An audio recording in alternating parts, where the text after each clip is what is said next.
آج کے اس ویڈیو میں ہم آپ کو حضرت نوح علیہ السلام کی مکمل داستان سنائیں گے، ان کی تبلیغ سے لے کر کشتی کی تیاری اور پھر عذاب الہی کے نازل ہونے تک۔ قرآن پاک کی بہت سی آیات میں حضرت نوح علیہ السلام کا ذکر آتا ہے۔ قرآن میں ان کا نام 43 مرتبہ آیا ہے۔ بعض روایتوں میں لکھا ہے کہ حضرت نوح علیہ السلام کا اصل نام عبد الغفار یا عبد الملک یا عبد النوح تھا، کیونکہ وہ برسوں اپنی قوم کی ہدایت کے لیے اللہ کے حضور گریہ وزاری کرتے رہے۔ حضرت نوح علیہ السلام نے 300 برس تک اپنی قوم کو اللہ کی طرف دعوت دی، مگر قوم نے ان کی دعوت قبول نہ کی۔ جب آپ علیہ السلام اپنی قوم پر بد دعا کرنے کا ارادہ کرنے لگے تو اس وقت پہلے آسمان سے 2000 فرشتے نازل ہوئے اور عرض کی کہ آپ اپنی قوم پر بد دعا نہ کریں۔ حضرت نوح علیہ السلام نے انہیں مزید 300 سال کی مہلت دی، پھر بھی قوم ایمان نہ لائی تو دوسرے آسمان کے 2000 فرشتے آئے اور پھر سفارش کی، مگر آپ علیہ السلام نے دوبارہ 300 سال اور مہلت دی۔ پھر اللہ تعالیٰ نے وحی فرمائی، سورہ ہود آیت نمبر 36 سے 37 کہ اب جو ایمان لا چکے ان کے علاوہ کوئی ایمان نہ لائے گا، لہٰذا آپ ان کی حرکتوں پر رنجیدہ نہ ہوں۔ تب حضرت نوح علیہ السلام نے اللہ سے دعا کی کہ زمین پر کسی کافر کو باقی نہ چھوڑو۔ اللہ تعالیٰ نے حضرت نوح علیہ السلام کو حکم دیا کہ کھجور کے درخت لگائیں۔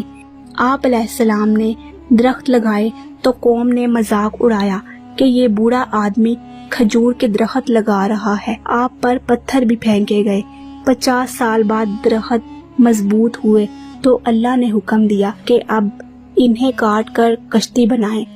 قوم پھر ہنسی کہ اب یہ بوڑھا درخت کاٹ رہا ہے۔ حضرت نوح علیہ السلام نے کشتی بنانی شروع کی، جس کی لمبائی تقریباً 60 میٹر، چوڑائی 40 میٹر اور اونچائی بھی 40 میٹر بنی۔ اللہ تعالیٰ نے حکم دیا کہ اعلان کرو، جو تمہاری مدد کرے گا اس کا معاوضہ چاندی یا سونا بن جائے گا۔ کچھ لوگ مذاق کرتے ہوئے مدد کرنے لگے۔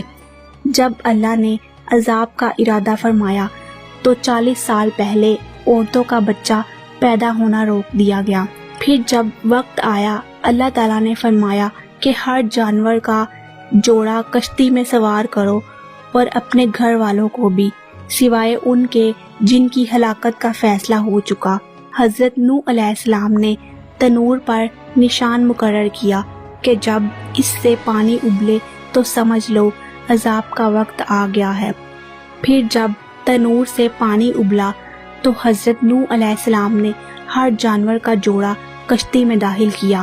آپ علیہ السلام کی 950 سال کی تبلیغ میں 80 لوگ ایمان لائے۔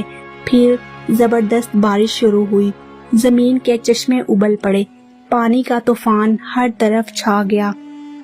قرآن فرماتا ہے کہ آسمان کے دروازے کھل گئے اور زمین شگافتہ ہو گئی، دونوں پانی مل کر طوفان بن گئے، کشتی موجوں پر تیرتی رہی۔ حضرت نوح علیہ السلام نے اپنے کافر بیٹے کو بلایا کہ کشتی میں سوار ہو جاؤ، مگر اس نے کہا کہ میں پہاڑ پر چڑھ جاؤں گا۔ حضرت نوح علیہ السلام نے فرمایا کہ آج کوئی نہیں بچ سکتا۔ پھر بیٹا ڈوب گیا۔ حضرت نوح علیہ السلام نے عرض کی کہ یا رب، میرا بیٹا میرے اہل میں سے ہے۔ اللہ نے فرمایا وہ تمہارے اہل میں سے نہیں ہے، اس کے عمل غلط تھے۔ پھر کشتی موجوں میں گھر گئی، یہاں تک کہ وہ کوہ جودی پر ٹھہری۔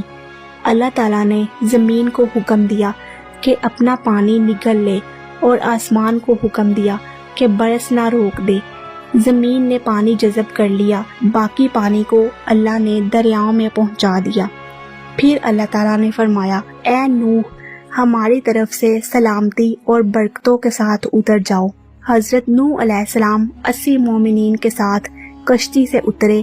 آپ علیہ السلام کے 3 بیٹے حام، سام اور یافس، انہی کی نسل سے آج پوری انسانیت پھیلی ہوئی ہے۔